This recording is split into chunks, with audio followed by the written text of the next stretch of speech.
안녕하십니까. 황태순TV의 황태순입니다. 2021년 10월 2일 토요일 오후입니다. 오늘 오전 10시 곽상도 의원 드디어 의원직 사퇴했습니다. 한마디로 살신성인이라 해야 되겠죠.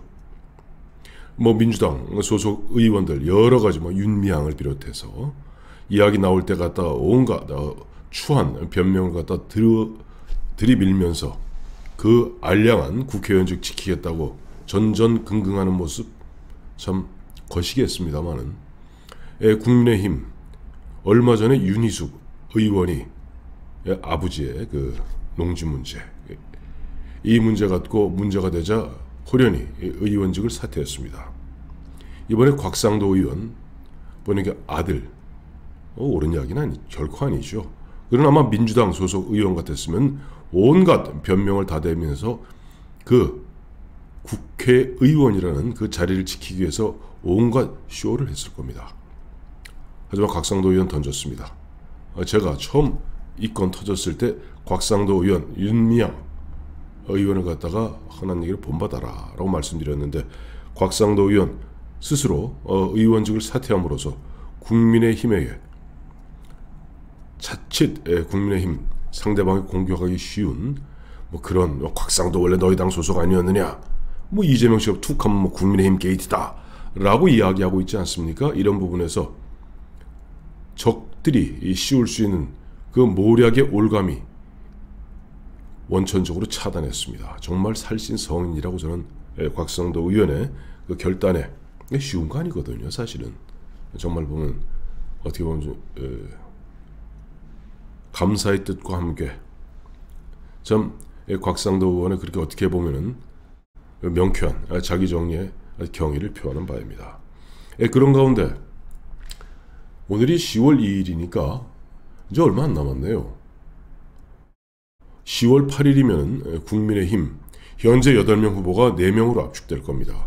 그리고 10월 10일 이재명 대통령 후보로 민주당에 선출될 겁니다. 왜냐하니까 지금 민주당 경선 치러지고 있습니다만은 대장동 사건이 터지니까 오히려 흔한 일 대깨명 이 사람들은 공포에 질려서 이재명을 지켜라 라이언 일병을 구하라 하는 식으로 똘똘 뭉치고 있고 그 외에 원래 200만 선거인단이라고 그러지 않았습니까? 상당수의 선거인단에 투표에 참여하겠다고 응모했던 200만 선거인단 중에 상당수가 심드렁한 표정으로 아이고 흔한 얘기로 내가 쪽팔려서 어디 거기 내가 투표에 참여하겠는가 투표율이 아주 저조합니다. 그러니까 정상적이라면은 대장동 사건이 터졌으면 이낙연 씨가 압도적으로 뒤집어 엎어야 될 텐데 오히려 보면 양심적인 민주당 소속이지만 또 민주당 후보를 찍겠다고 응모한 일반 국민이지만 비교적 그나마 양심이 있는 사람들은 쪽팔려서 창피해서 내가 어떻게 그 경선에 참여하겠는가 라고 사실상 기권표를 던지고 있습니다. 그런 가운데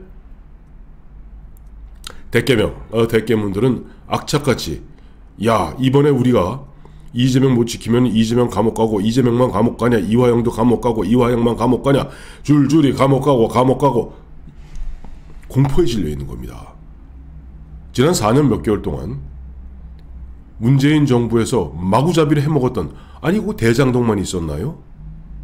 태양광을 비롯해서 그 수많은 이른바 윤석열 전 검찰총장의 표현대로 권력을 사유한 상태에서 각종 이권 카르텔을 만들어서 마구잡이로 국민의 혈세와 국민의 재산을 갖다 약탈했던 그들 이제는 대장동 사건 이재명 사건이 남의 일이 아닌 것입니다. 그러니 그들 한 줌도 안 되는 그들은 똘똘 뭉쳐서 이재명 그러다 보니까 이재명 지지율이 민주당 내에서는 점점 높아지고 있는 것 사실이에요. 이낙연 씨 오히려 대장동 사건이 터지면서 추동력을 잃어가고 있습니다. 이런 분위기라면 10월 10일 이재명이 민주당 내에서 월계관을 쓰는 것은 그럼 명약관화합니다. 물론 우리 중도 보수의 입장에서는 흠투성이 대장동 개발의 설계자 유동규를 비롯한 권순일을 비롯한 그들의 몸통 이재명이 대통령 후보 되는 것이 결코 나쁘지 않을 겁니다. 자, 그러나 저들은 아마 이재명이 현재까지 해왔던 수법으로 보았을 때는 대통령 후보가 되면은 문재인을 겁박할 겁니다. 문재인 대통령을 겁박해서 지금 문재인 밑에서 문재인에게 임명받고 문재인 대통령의 애완견 노릇을 하고 있는 공수처, 검찰, 경찰의 그들을 갖다가 문재인 대통령을 겁박함으로써 그들로 하여금 이 사건을 갖다 유야 무야 내지는 질질 끄게 만드는 가운데 국민들에게 거의 사이코패스같이 자기가 똥 싸놓고 똥은 자기가 싸놓고 왜 너 방구 꼈냐고 곽상도 의원을 갖다가 지청구하는 그런 정말 두 얼굴의 사나이 같은 행태로서 국민들을 속일 겁니다. 그러니 국민의힘 정신 똑바로 차려야 되겠죠. 자, 그런 가운데 오늘의 주제는 과연 10월 8일 있게 될 2차 컷오프, 사실 솔직히 4명으로 압축됐는데 3명은 결정된 거나 마찬가지거든요. 윤석열, 홍준표 이 두 사람이 요즘 1, 2위 싸움을 놓고 상당히 신경전을 벌이고 있습니다. 유승민 지금 3등으로 지금 따라붙고 있습니다만은 이 세 사람은 4강 컷오프에 들어가는 것은 뭐까만 불문가지고요. 과연 나머지 한 자리를 갖다 누가 꿰어찰 것인가 하는 부분에 대해서 한번 분석을 해보도록 하겠습니다.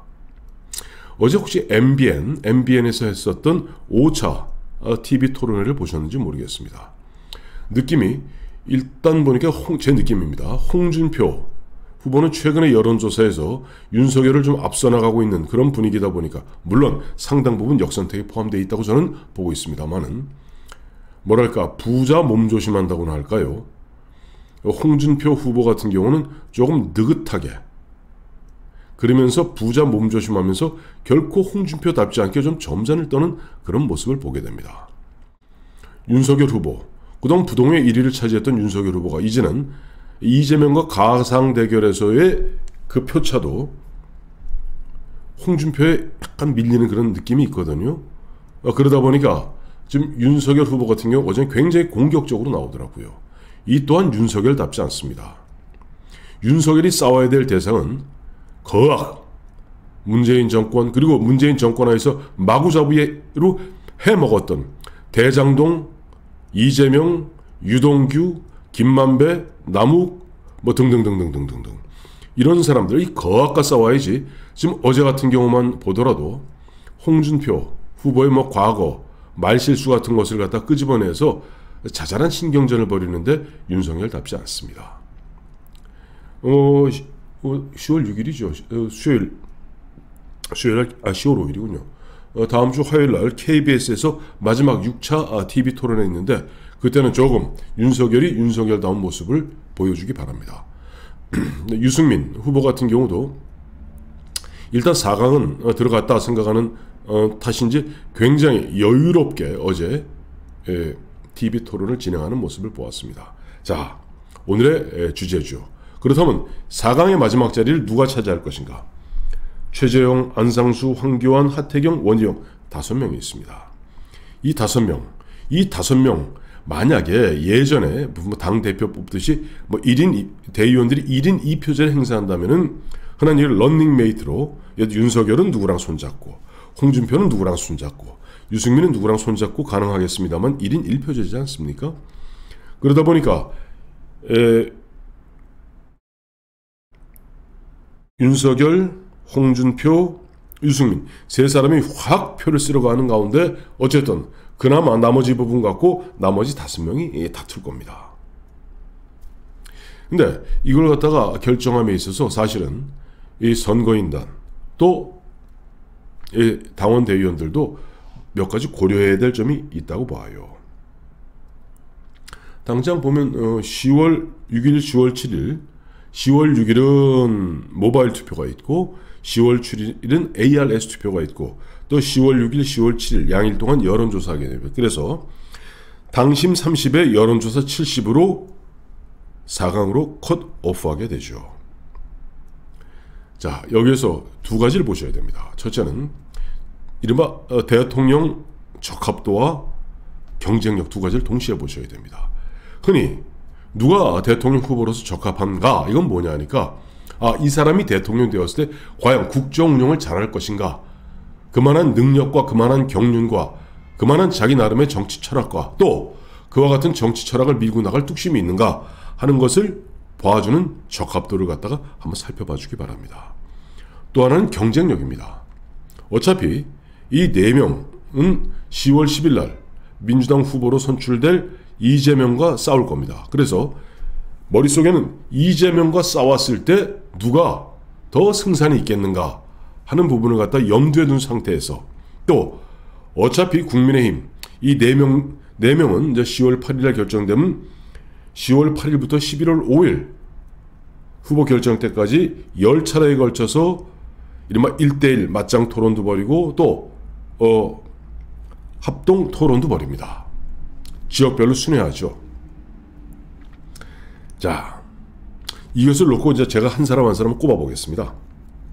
최재형, 당초 유력한 4강 후보였습니다만 요즘 상당히 핸디가 빠진 것 같습니다. 캠프도 해산하고 어떻게 보면 필마 단기로 나와서 이야기하는데 당초 애국심, 그 다음에 감사원장 때 보였던 강단 이런 부분들이 상당히 뭐랄까 색깔을 잃어가는 가운데 최재형 후보 같은 경우 4강에서 조금 멀어지고 있는 것이 아닌가. 그리고 어제 TV 토론을 보더라도 뭔가 자기 장점을 살리고 있지 못하는 나는 느낌을 받게 됩니다. 안상수 후보, 안상수 전 인천시장은 그야말로 약방의 감초입니다. 이런 거 있죠. 우리가 약방의 감초라는 것은 아무리 약재가 좋고 녹용이 있고 뭐가 있더라도 감초가 들어가지 않으면 맛이 없습니다. 그 감초 정말 안상수 후보 1946년생입니다만은 감초 역할을 톡톡히 하고 있습니다. 어제 같은 경우도 옛날 황야의 무법지에 나왔던 장고 패러디 해갖고 이만한 모형 관짝을 들고 나와서 이 대장동 사태 이놈들을 싹 쓸어넣겠다 라고 이야기하는 부분 상당히 인상적이었습니다. 사실 여론조사에서는 별로 나오고 있지 않습니다만 안상수 후보 같은 경우 이제 우리가 4강이 되어서 10월 8일날 4강 결정되면 9일, 10일 양일간 쉬고 이제 11일부터 본격적으로 이제 지역 순회 토론회, 그다음에 맞짱 토론회가 이제 이어지게 되거든요. 그때 10월 10일날 이미 이재명 씨는 대통령 후보가 되어 있을 겁니다. 이제 이 상태에서 과연 이재명을 누가 더 신랄하게 대장동 사건을 누가 신랄하게 파헤칠 것인가 하는 부분에 있어서 안상수 후보의 역할은 제법 있을 것 같습니다. 본인이 인천시장을 해보았고 또 송도 신도시를 만들어 보았기 때문이죠. 그런 측면에서는 요즘 상당히 주목받고 있는 후보가 원희룡 후보입니다. 얼마 전에 원희룡 후보 이재명 대장동 직격 퍼부었죠. 내가 제주지사 해봐서 아는데 나한테도 손에 피 한 방울 땀 한 방울 묻히지 않고 100억 원 돈 만들어주겠다는 사람들이 줄들을 섰더라. 그러나 나는 그걸 다 뿌리쳤다. 그리고 지금 이 건의 핵심은 결국 이재명 대권 프로젝트, 이재명 대권 플랜을 추진하는 쪽에서 뭔가 안전한 정치 자금을 만들기 위해서 벌였던 한판의 구판이 아니었겠는가. 그리고 이 구판은 결국 앞으로 검찰이 의지를 갖고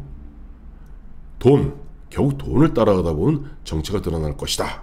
아니 원희룡 후보의 예를 들어서 4강으로 들어갔을 때 그 흥행의 재미라고나 할까요? 아니면 이재명, 대장동 이 부분을 파헤치는데 나름 큰 역할을 할 것 같다는 생각을 하게 됩니다. 그런 측면에서는 또 하태경 후보를 갖다 주목하지 않을 수가 없습니다. 하태경 후보는 보면 요즘 거의 모두 깍이더라고요. 보면 윤석열도 까고 홍준표도 까고 특히 보면 홍준표 후보가 요즘 굉장히 점잖아지고 뭔가 말을 좀 절제 정제된 언어를 쓰게 되는 이 하태경 의원, 하태경 후보의 매기 역할이 어마어마하게 컸습니다. 우리 흔히 이런 걸 매기 역할이라고 그러죠. 이렇게 보면 어조에 있어서 다른 생선들을 갖다가 좀 건강하게 살리기 위해서 매기를 풀어놓으면 매기가 휘젓고 다니니까 다른 생선들이 이거 보면 살고자 노력하다 보니까 전체적으로 이 수조가 굉장히 건강해진다 하는 그 흔히 매기 효과라고 합니다.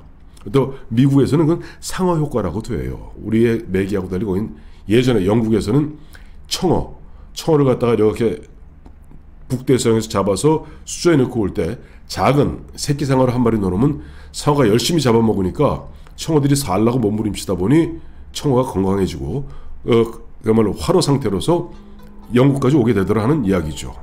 그런 하태경 후보의 매기 역할 또 상어 역할 덕분에 상당히 주목받을 부분은 첫째, 굉장히 지루해질 수 있는 또 늘어질 수 있는 국민의힘 경선의 어떤 역동성이 돋보이게 되면서 특히 이 하태경 후보가 모두 까기를 하는 통에 누가 대통령으로서 적합한가, 즉 경쟁력보다는 이재명과의 경쟁력 이보다는 대통령으로서의 적합도, 자 대통령이 되고 난 다음에 과연 국가 운영을 제대로 할 수 있는가, 그만한 자질과 그만한 경륜과 또 그와 같은 도덕성을 갖추었는가 하는 부분을 우리가 검증하게 됩니다. 굉장히 중요한 역할을 하고 있죠. 끝으로 황교안 후보, 황교안 전 대표 같은 경우 이미 황교안 전 대표, 전 후보가 현 후보는 이미 국무총리와 대통령 권한 대행을 지냈던 분입니다. 이 황교안 후보, 황교안 대표 시절에 있었던 지난해 4.15 총선의 부정선거, 얼마 전 6월 28일에 대법원에서 재검표하면서 드러났던 이런 부분들을 과연 명검사 출신답게 일목요연하게 정리해서 이 부분을 제시함으로써 우리가 과거 4.15 총선 이 부분 갖고 다시 무효를 만들자는 그런 취지가 아니라 선관위와 법원이 짜고 이런 일을 할 수도 있다 라는 부분을 이야기함으로써 내년 3구 대선에서 이자들이 또 이런 짓을 할 수 있기 때문에 우리가 눈에 불을 켜고 그들이 그와 같은, 예를 들어서 대한민국 중앙선거관리위원회와 대한민국 대법원이 이런 터무니없는 짓을 하지 못하도록 우리가 눈에 불을 켜고, 만약에 내년 대선 앞두고 또다시 중앙선거관리위원회에서 그와 같은 부정선거에 꼼수를 부리겠다는 흔적이 발견된다면 들어엎자라는 중요한 메시지를 던지고 있습니다. 즉 앞서 말씀드린 대로 최재형, 안상수, 황교안, 하태경, 원희룡 이 5 후보 누가 이 4강에 진출해도 국민의힘 경선 자체는 보다 역동성이 있고, 그 다음에 역동성을 유지하는 가운데 이재명을 갖다가 또 대장동을 결국 특검으로 대장동 사건에 그 1조 원 가까운 돈을 갖다 해자신 그들의 배를 갈라서 그 가득 찬 탐욕의 황금 덩어리를 빼낼 수 있는 그런 장을 만들지 않겠는가 하는 생각을 하게 됩니다. 오늘, 내일, 특히 10월 4일은 대체 공휴일이라 아마 오늘부터 굉장히 많이들 보면 움직이시는 것 같은데, 움직이시는 가운데도 항상 보면은 우리가 대장동, 그다음에 이재명, 그리고 국민의힘 이 3가지 키워드는 머릿속에 갖고 있는 가운데 우리가 2박 3일의 연휴를 보내야 되지 않을까 생각해 봅니다. 고맙습니다.